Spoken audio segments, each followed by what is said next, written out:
Halo, saya Wisnu Bayu. Di sini saya akan membacakan ringkasan materi sesi 1 sampai 7. Ini ada judul materinya. Pertama ada prinsip kaidah agama, filsafat ketuhanan dan prinsip agama, hakikat, martabat dan tanggung jawab manusia, konsep kemanusiaan dari kitab suci, kerukunan antar umat beragama, konsep dasar, sumber-sumber hukum agama, ilmu pengetahuan, dan teknologi.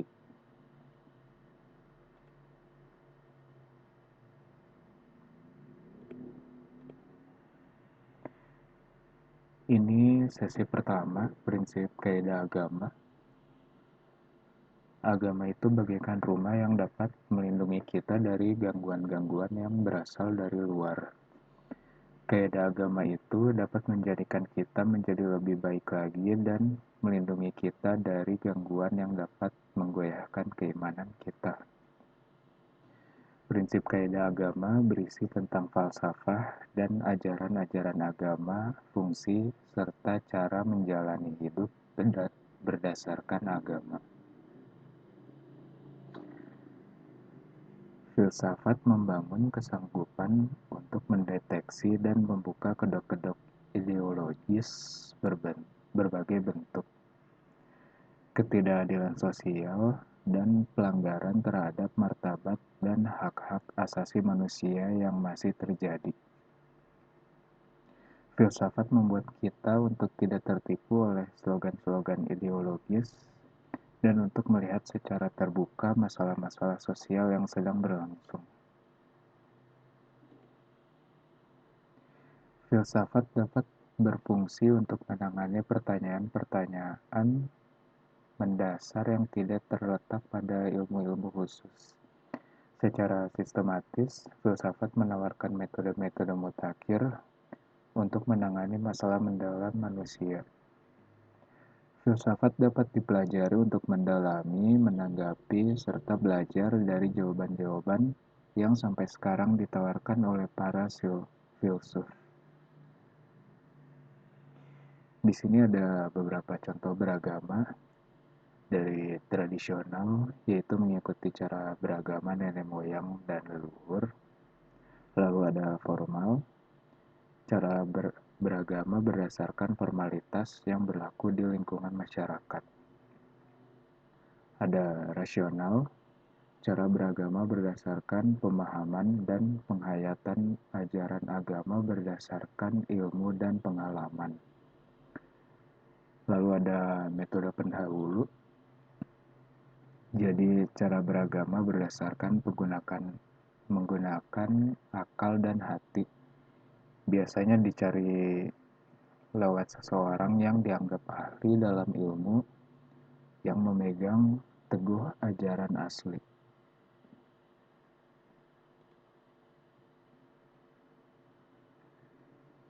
Ini sesi 2, filsafat ketuhanan dan prinsip agama. Agama adalah suatu fenomena yang selalu hadir dalam sejarah umat manusia.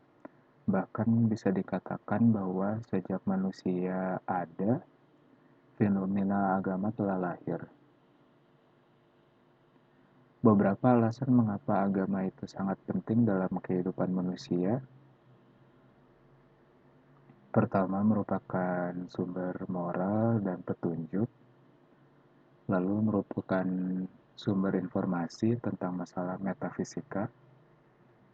Memberikan bimbingan rohani bagi manusia, baik dikala suka maupun duka, sebagai pedoman hidup bagi individu maupun kelompok, lalu mengatur tata cara hubungan manusia dengan Tuhan.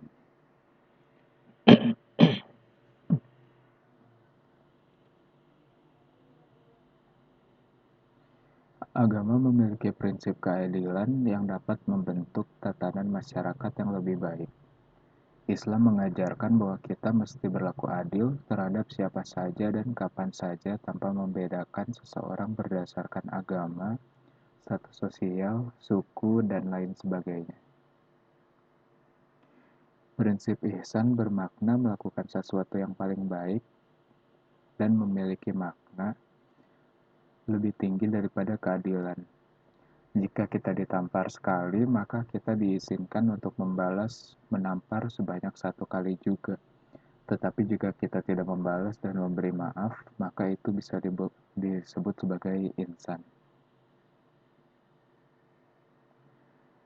Selain prinsip ihsan, ada prinsip lainnya yaitu berbuat baik kepada kaum kerabat.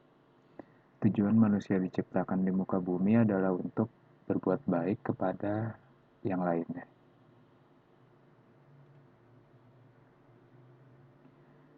Sesi 3, hakikat, martabat, dan tanggung jawab manusia.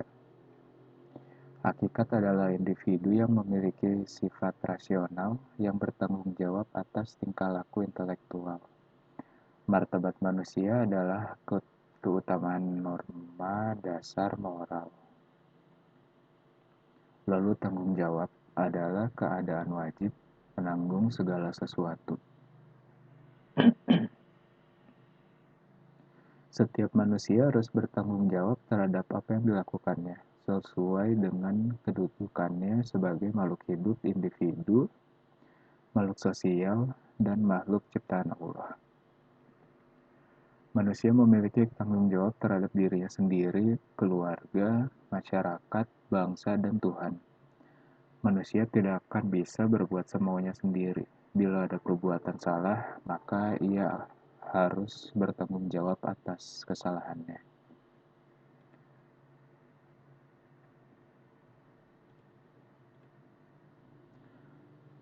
Lalu sesi 4, konsep kemanusiaan dari kitab suci. Kemanusiaan merupakan konsensus universal yang bertujuan untuk mempertahankan martabat manusia. Itulah yang menghasilkan lahirnya konsep HAM yang merupakan puncak konseptualisasi pemikiran manusia tentang hakikat dirinya. Pada dasarnya, yang membedakan manusia dengan makhluk-makhluk lain di bumi adalah martabat manusia. Karena manusia memiliki kemanusiaan yang inheren. Manusia adalah suatu ciptaan Tuhan yang istimewa. Dalam Al-Quran disebutkan, maka Allah menciptakan manusia itu menurut gambarannya. Menurut gambar Allah diciptakannya dia laki-laki dan perempuan.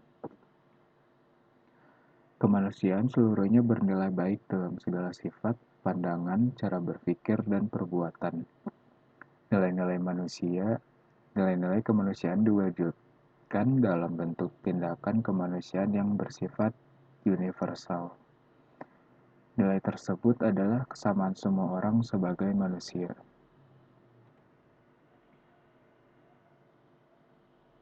Sesi 5, kerukunan antar umat beragama.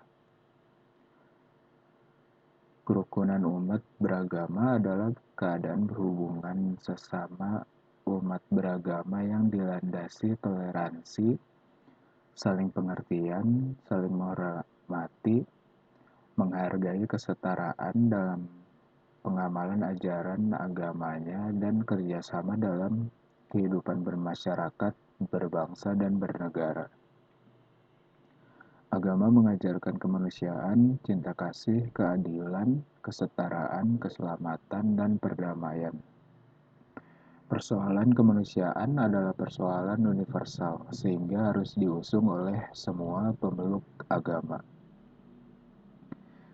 Dengan memberikan sikap keberagaman yang moderat, maka orang lain dengan keyakinan berbeda, pandangan hidup berbeda, dan gaya hidup berbeda adalah suatu kewajaran dan kemungkinan di dalam kehidupan.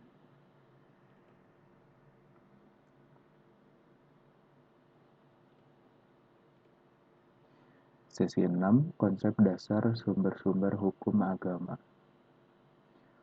Sumber hukum adalah segala sesuatu yang telah menimbulkan aturan-aturan yang mempunyai kekuatan yang bersifat memaksa. Artinya jika dilanggar akan mengakibatkan sanksi tegas dan nyata. Dalam agama, sumber hukum adalah sesuatu yang sangat penting. Setiap agama pasti memiliki sumber hukum. Sumber hukum itu sendiri tujuannya adalah untuk membimbing atau menjadi acuan setiap manusia dalam menjalankan apa yang diperintahkan Tuhan melalui agama yang dianut oleh setiap masing-masing umat manusia. Berikut merupakan sumber hukum agama dalam Islam. Yang pertama ada Al-Quran, yaitu berisi wahyu-wahyu dari Allah secara berangsur-angsur kepada Nabi Muhammad melalui malaikat Jibril. Al-Quran merupakan sumber hukum Islam yang utama. Yang kedua ada hadis, merupakan segala tingkah laku Nabi Muhammad baik berupa perkataan, perbuatan maupun ketetapan. Ketiga ada ijtihad, yaitu berusaha dengan bersungguh-sungguh untuk memecahkan suatu masalah yang tidak ada ketetapan baik dalam Al-Quran maupun hadis. Dengan melakukan akal pikir yang sehat dan jernih, serta berpedoman kepada cara-cara menetapkan hukum-hukum yang telah ditentukan, ini hasil ijtihad bisa dijadikan sumber hukum yang ketiga. Ini sesi terakhir, ilmu pengetahuan dan teknologi. Di sini dibahas pemahaman tentang ilmu pengetahuan dan teknologi dan mengintegrasikan ilmu-ilmu agama ke dalam sains. Al-Quran diturunkan bukan untuk tujuan yang bersifat praktis. Oleh sebab itu, secara objektif, Al-Quran bukanlah ensiklopedia sains dan teknologi. Apalagi Quran tidak menyatakan hal tersebut secara gamblang. Al-Quran mengembangkan 3 langkah yang dijalankan oleh sains, yaitu observasi, pengukuran-pengukuran, lalu penarikan kesimpulan berdasarkan observasi dan pengukuran. Meskipun demikian, dalam perspektif Al-Quran, kesimpulan-kesimpulan ilmiah rasional bukanlah tujuan akhir dari kebenaran dan kebenaran mutlak dari proses penyelidikan terhadap gejala-gejala alamiah di alam semesta. Karena adalah Allah dengan sifat-sifatnya yang maha kuasa dan sempurnalah yang menjadi tujuan hakiki di balik fakta-fakta alamiah yang dinampakkan.